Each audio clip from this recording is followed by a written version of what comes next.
Allahümme salli ala Muhammed ve ali Muhammed. Herkese değiren bir kelime ki atası anası olan kızlar sağlığında kıymet verir. Sonra bir kaş sözü var ya, kaş bunu eleyeyim. Ay Sabri, Allah sende var eylesin. Gönül Hanım'ı var eylesin, Aymurat Hanım var eylesin. Zülfiye Hanım'ı, eğer bu işleyenlerin hamsına can sağlıyor. Ama böyle bir söz eylemeyin, ay adamlar. Bir sözüm var, koyun değil. Sağlığında kıymet verir insanlara. Yakışmalar sağlığında yakşı değil. Yamanlara yaman değil sağlığında. Hiç bilmirem nedendir ki yakışılaşır. Çiğlerle temiz olur, yazlar böyle temiz olur ölen gibi. Bak böyle de yollaydı. O dünyaya bu geçmiş hayır doğa kime gerek? Bundan mezar büyüyecek, ya ölen mi dirilecek? Sevdiğin sevdiğin. Asıl varlığında ayrılmayın.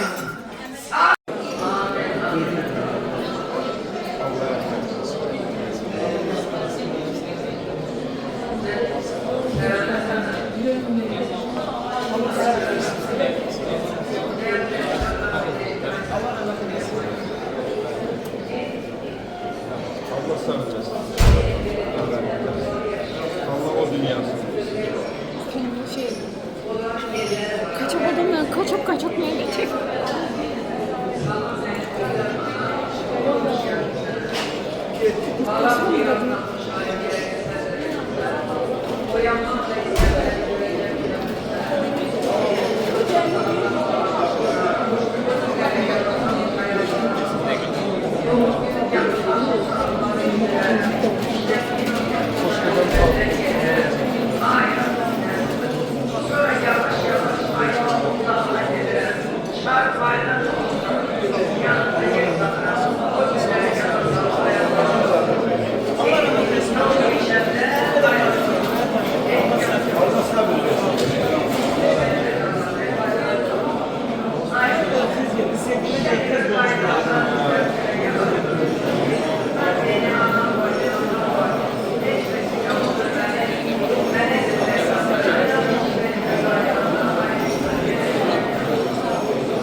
İki ayın içinde atayla ananı bitirmek hiç kime kısmet olmasın.